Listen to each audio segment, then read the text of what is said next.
I raised my hands and I said, "Oh Creator, the gods are many. So I call upon the one that created me, the one that created my mom, the one that created my dad, created everything I know about and I don't know about, to guide me to what pleases you, even if it displeases me, and to guide me to the truth, even if it goes against what I want." And wallahi, the second I made this dua, 10 seconds didn't pass except Islam started to manifest in my life.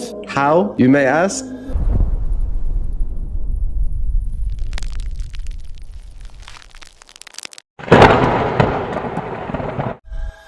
Will you share your full revert story with us? হ্যাঁ, of course ভাই, ইনশাআল্লাহ। Bismillah, alhamdulillah, wassalatu wassalamu ala rasulillahi wa ala alihi wa sahbihi wa sallam. Assalamu alaikum wa rahmatullahi wa barakatuh. তো আমার নাম হলো মুয়াজ।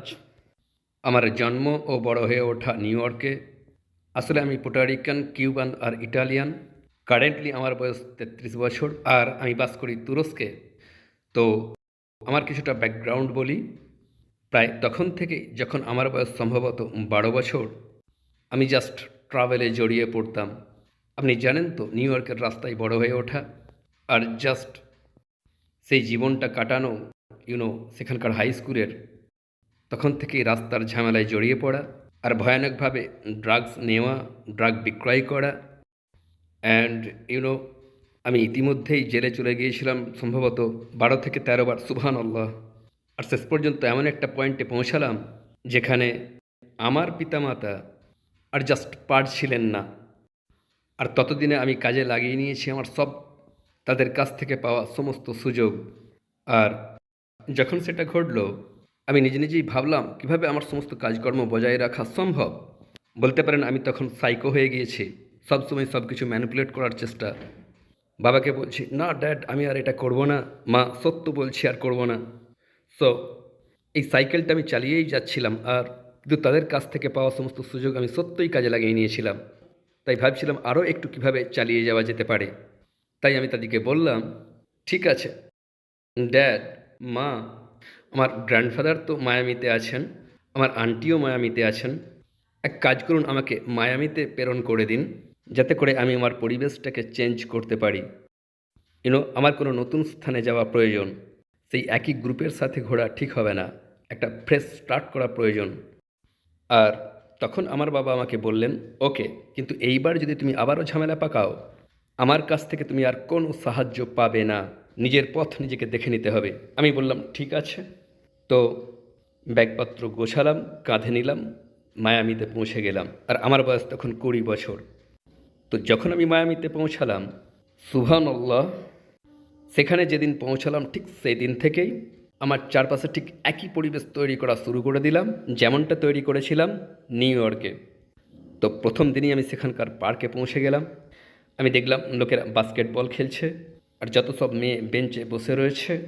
বুঝতেই পারছেন, সেখানে যৌবনের ঢেউ চলছে। আমি সেখানে বসলাম আর নিউ ইয়র্কের কিছু গান বাজানো শুরু করলাম। এটা দিয়েই নেটওয়ার্ক তৈরি করা শুরু করে দিলাম সেই দরজায় পা রাখা যেখানে এই মানুষগুলো আছে। আর একটা ছেলে আমার কাছে এলো আর আমাকে বলল, তুমি কতটুকু জানো এই গায়কটার ব্যাপারে, যার গানটা আমি বাজাচ্ছিলাম? আমি বললাম, আমি জানি মানে, আমি নিউ ইয়র্কের কুইন্সের মানুষ। সে বলল, তাই নাকি? আমিও তো ব্রুকলিনের। আর তারপর যেই সে এই কথাটা বলল, আমার অপারেটিং সিস্টেমটা অ্যাক্টিভেট হয়ে গেল। আর তাই আমি তাকে একটা সাইডে টেনে নিয়ে গেলাম আর বললাম, তুমি নিউ ইয়র্কের, আমিও নিউ ইয়র্কের, চলো একসাথে কিছু টাকা কামিয়ে নিই। আর সেটাই ছিল আমার সেখানে প্রথম দিন। তো তারপর সে আমাকে এমন একটা কথা বলেছিল যে আমি কখনোই ভুলবো না। বলেছিল, তুমি জানো না এখানে তুমি কার দেখা পেলে, আমি তোমাকে এখানকার দুনিয়াটা দেখাবো। আর এই কথাটা শুনে আমার একটা অদ্ভুত অনুভূতি হলো। এখন মুসলিম হিসেবে আমি জানি সেটা ছিল আমার ফিতরত, আমার জন্মসূত্রে পাওয়া একটা ডিসপোজিশন। আর তাই আমার অস্বস্তি হয়েছিল যখন সেই কথাটা বলেছিল, যদিও জানতাম না তার অর্থ কী। আর শুরু করে দিলাম প্রত্যেক রাত্রে সাউথ বিচে যাওয়া আর উপভোগ করা শুরু করলাম সেই একই জীবন, যে জীবনটা আমি উপভোগ করছিলাম নিউ ইয়র্কের রাস্তায় রাস্তায়। আর আমার পিতামাতাই সব কিছুই দেখছিলেন। আর সেই ফাইনাল আঘাতটা নেমে এলো সেই দিন যেদিন আমি বাড়ি ফিরছিলাম আর আমি অ্যারেস্ট হয়ে গেলাম সশস্ত্র ডাকাতির জন্য। আর আমি জেলে পৌঁছে গেলাম আর আমার রিলিজ বন্ড নির্ধারিত হলো $25,000। আর সুবহানাল্লাহ। আমার মনে আছে সেখানে গিয়ে আমি ভাবতে শুরু করলাম, ওকে, আমি আমার শেষ সুযোগটাও নষ্ট করে দিলাম। আমি জানি না এখন আমি কি করব, জানি না কিভাবে এখান থেকে বের হব। যেদিন আমি জেলে গিয়েছিলাম সেদিনই আমি বহুবার পিতামাতাকে ফোন করেছিলাম, কেউ তুলছিলেন না। অল অফ এ সাডেন কয়েকদিন পর যেদিন আমাকে বিচারকের সামনে তোলা হবে, হঠাৎ করেই আমাকে ইনফর্ম করা হলো তোমাকে বন্ডে ছাড়া হয়েছে। আর আমি জানতেই পারলাম না সেটা কে করলো, কিভাবে এটা সম্ভব। কোনো প্রকার সূত্র খুঁজে পাচ্ছিলাম না। আর আমি শেষ পর্যন্ত বাড়িতে পৌঁছে গেলাম, আর আমার অ্যাপার্টমেন্টে মায়ামিতে। আর বাড়িতে আমি যখন পৌঁছালাম, প্রথমেই আমি আমার ল্যাপটপটা অন করলাম আর আমার ফোনটাকে অন করলাম, আর দেখলাম গুচ্ছ গুচ্ছ মেসেজে ভরে আছে। আমার মায়ের মেসেজ, আমার ড্যাডের, আমার আন্টির, সবাই মেসেজ করেছে। আর আমি দেখলাম আমার ড্যাড মেসেজ করেছেন। বেসিক্যালি যে কথাটা তিনি বলেছেন, একমাত্র যে কারণে আমি তোমার বন্ড জমা করেছি, কারণ জেলখানায় তোমার জন্য আমি ভয় পেয়ে গিয়েছিলাম। তবে জেনে রাখো এটাই হলো শেষবার, এরপর নিজের রাস্তা তুমি নিজে দেখে নাও। আর এটাই ছিল আমার জীবনের সেই মুহূর্ত যখন আমি জেনে গিয়েছিলাম।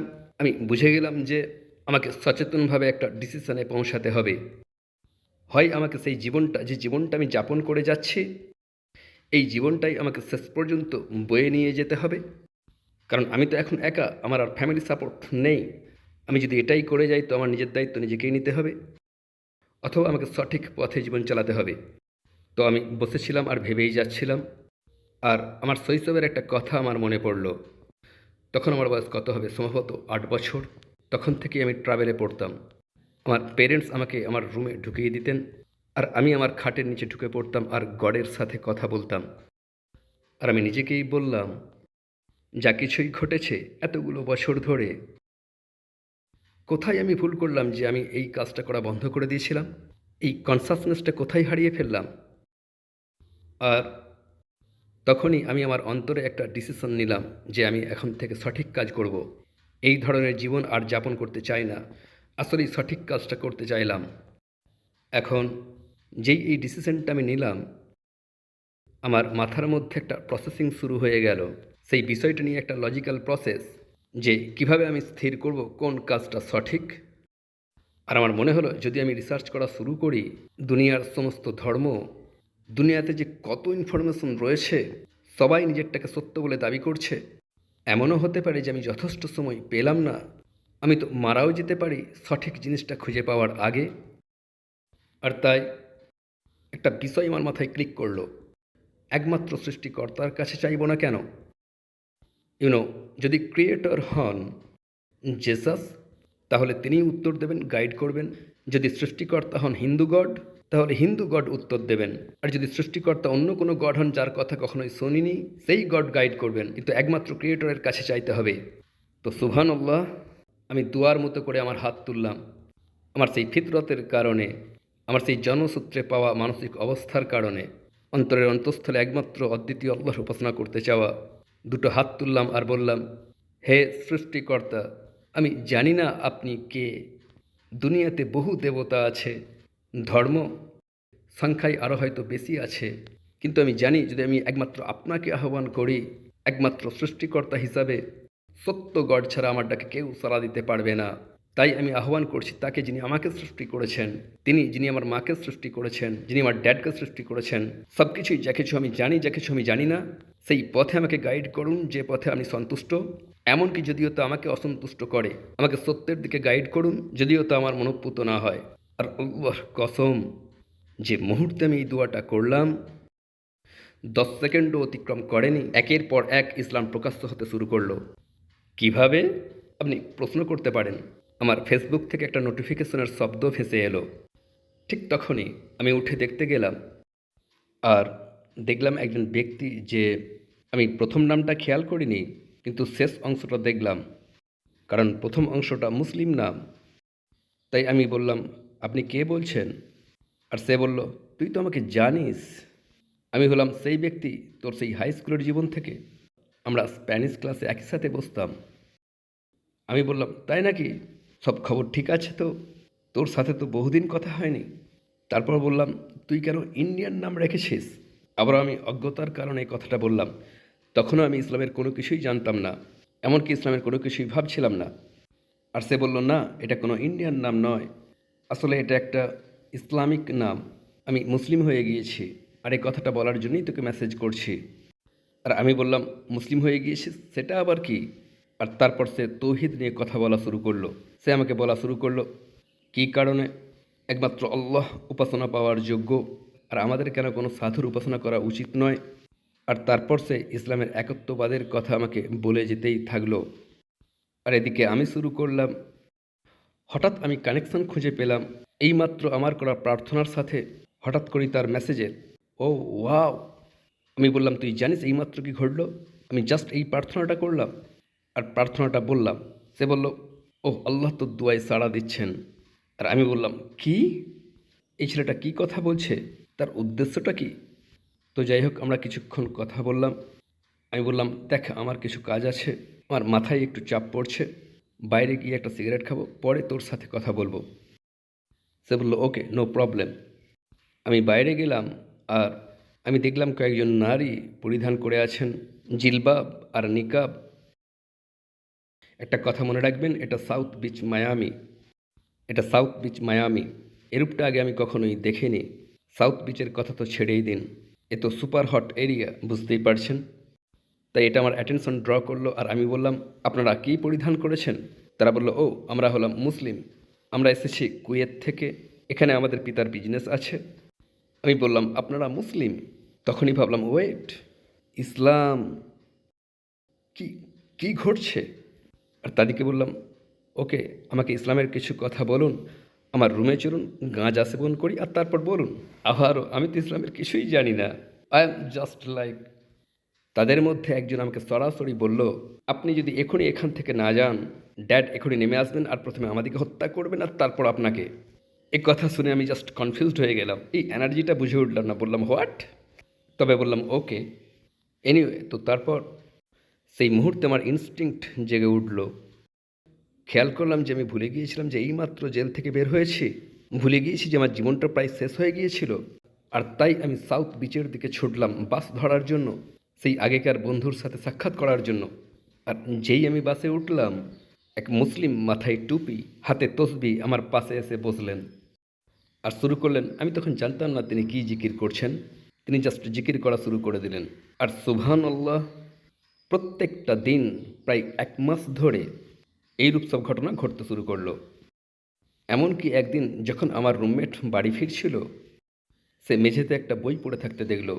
আর সে বলল, দেখ, এই বইটা আমি পেলাম, আর তুই সব ধর্মীয় ব্যাপারে ইন্টারেস্টেড হয়ে উঠেছিস, দেখছি তুই রিসার্চ করেই যাচ্ছিস, তুই কি এই বইটা নিবি? বললাম, এটা কি বই? কোরআনের ইংলিশ অনুবাদ।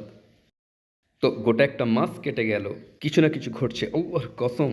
প্রত্যেকটা দিন আমি দেখলাম জাস্ট আমার সামনে ইসলাম নিজেকে প্রকাশ করেই যাচ্ছে। আর যেমন যেমন এরূপটা ঘটছে, আমি কথা বলেই যাচ্ছি। আমার সেই ভাইয়ের সাথে যে প্রথম দিন ফেসবুকে মেসেজ করেছিল, সে আমাকে ইসলামের কথা বলেই যাচ্ছিল, তৌহিদ ডিটেলসে বলে যাচ্ছিল, প্রফেটসদের কথা, ইসলাম ও খ্রিস্টান ধর্মের মধ্যে কোথায় কোথায় ডিফারেন্স। তো একটা পয়েন্টে এসে ইসলাম হলো সত্য, এ কথা আমি বিশ্বাস করে নিলাম। দিনটা ছিল ঈদুল আজহা 2012। আমি মসজিদ খুঁজে সেখানে চলে গেলাম। আর যে মুহূর্তে তারা নামাজের জন্য ইকামা শুরু করতে যাবে, ঈদের নামাজের, আমি ঢুকে পড়লাম। কানে রিং ঝুলছে, লাল শার্ট, সবাই দেখতে থাকলো।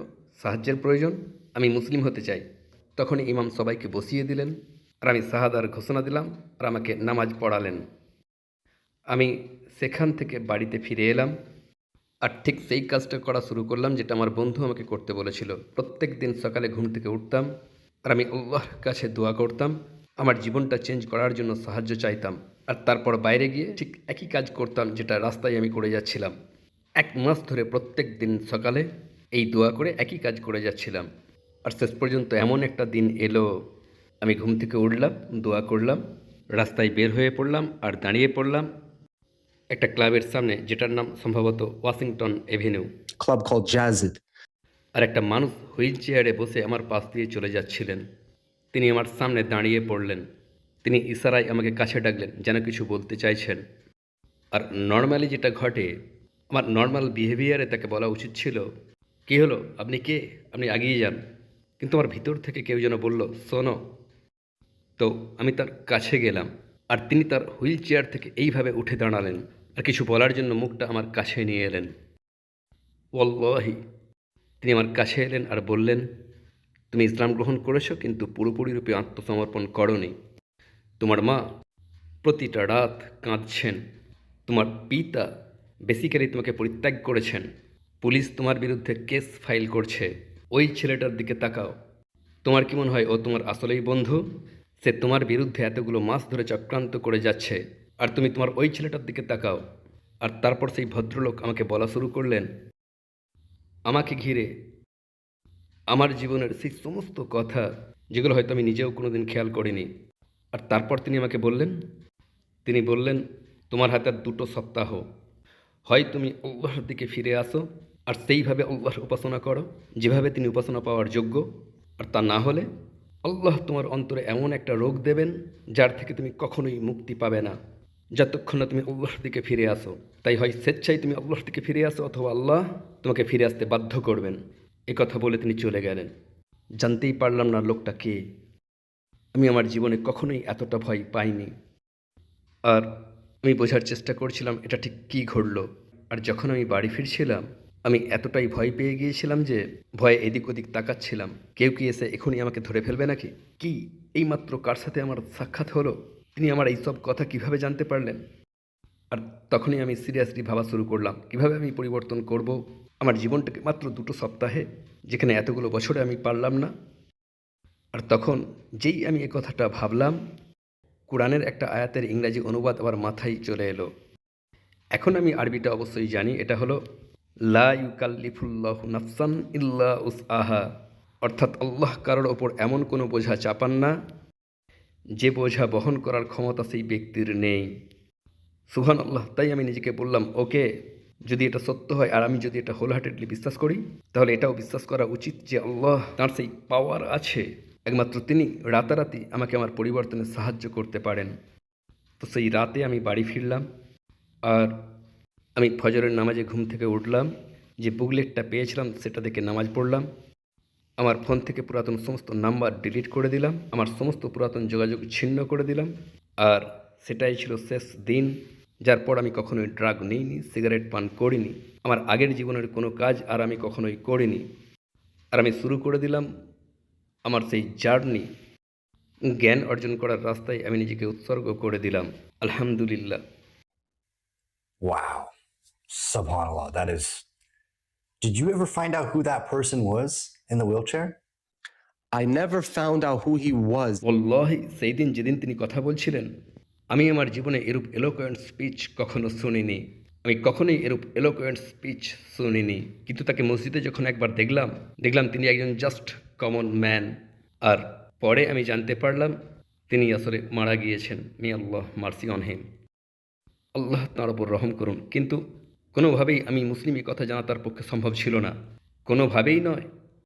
কেউই জানতো না আমি মুসলিম, আমি নিজে ছাড়া। Alhamdulillah, that was the last day that you ever touched substance or did any of that. Can you walk us through what were those next months like of learning about Islam? কিভাবে আমি আমার জীবনটা উৎসর্গ করব ইসলামের সেই সব কিছু যা কিছু আমার জানা প্রয়োজন, আর তা আমল করা। কারণ আমি একটা কথা বুঝে উঠতে পারি না, যে ব্যক্তি এটা জানে যে ইসলাম হলো একমাত্র সত্য, অথচ জ্ঞান অর্জন করতে জীবন উৎসর্গ করে না। যেন আমার চোখের সামনে থেকে একটা পর্দা সরিয়ে দেওয়া হলো। সেই প্রথমবার সত্য স্পষ্ট দেখতে পেলাম, আর মনে হলো, ওয়েট, তোমরা সবাই জানতে এতদিন ধরে যে ইসলাম সত্য? Like, আমার তো একটা পাগলামি বলে মনে হয়, এই সত্যটা দেখা আর জেনে যাওয়া, অথচ ইসলামের জ্ঞান অর্জন না করা আর জীবনে তা বাস্তবায়িত না করা। ইটস লাইক মহাবিশ্বের সৃষ্টিকর্তা একটা কিতাব নাজিল করেছেন যাতে সমস্ত গাইডেন্স আছে, আর আপনার তা প্রয়োজন পড়ে না। এই কিতাবের সব কিছু জানার আকাঙ্ক্ষা আপনার জাগে না, আর সেসব কাজে লাগিয়ে নিজের জীবনকে ট্রান্সফর্ম করতে চান না। তো শেষ পর্যন্ত আমি ইমাম মোহাম্মদ ইবনে সৌদ বিশ্ববিদ্যালয়, সৌদি আরবে ইসলামিক জ্ঞান অর্জন শুরু করলাম। Alhamdulillah. And you're in the process of becoming a Hafiz right now, correct? আলহামদুলিল্লাহ, আমি কোরআনের হাফেজ হয়ে ওঠার প্রসেসেও আছি। May Allah reward you for that. You know, um, out of all the reverts I have on this podcast, because we've had this massive influx, right? because of what's happening in Palestine and all around the world. People are waking up, like left, right, and center. We're having more reverts than ever. Alhamdulillah, it's amazing. What would you say to all of them? What would be the most critical piece of advice you could give to someone who's a fresh Muslim, new? সবচেয়ে গুরুত্বপূর্ণ উপদেশ যেটা আমি new মুসলিমদেরকে দেব তা হলো নিশ্চিত করুন যে ইসলামিক জ্ঞানকে জরুরি ভিত্তিতে জীবনে বাস্তবায়িত করবেন। যখনই আপনি জ্ঞান অর্জন করবেন, কোরআনের একটা আয়াতেরও বুঝে ওঠার চেষ্টা করবেন কিভাবে আমি এটাকে আমার জীবনে বাস্তবায়িত করতে পারি। সমস্ত মুসলিম ইসলামকে কার্যকরী করে তুলুন। শুধুমাত্র এতটুকু বললেই হবে না যে কোরআন হলো বিউটিফুল, কোরআন তেলাওয়াত করলে আমরা বহু সওয়াব পাবো, বরং খেয়াল রাখবেন যে কোরআন নাজিল করা হয়েছে যাতে করে কোরআনকে জীবনে বাস্তবায়িত করতে পারি। যদি আমরা কোরআন অনুযায়ী আমল করি আমাদের জীবন বদলে যাবে, আর যদি আমাদের জীবন বদলে যায় কালেকটিভলি এক উম্মত হিসাবে মুসলিম উম্মার অবস্থাও বদলে যাবে। তাহলে বিষয়টা হলো, এক নম্বর পয়েন্টটা হলো ইসলামের জ্ঞান অর্জন করা, আল ইলম। নাম্বার 2, তা অনুযায়ী জীবনযাপন করা, আল আমল। আর নাম্বার 3, মানুষকে ইসলামের দিকে আহ্বান করা ধৈর্যের সাথে, দাওয়া ওয়া সবর। আর যদি আপনারা সিরিয়াসলি কথাটা মাথায় রাখেন, ইসলামকে আমার জীবনে বাস্তবায়িত করা প্রয়োজন, আল্লাহি আপনার জীবন সম্পূর্ণরূপে বদলে যাবে। Beautiful. That was said perfectly. My bro, thank you for the conversation. Jazakumullah khairan, akhi al-karim. Barakallahu feek.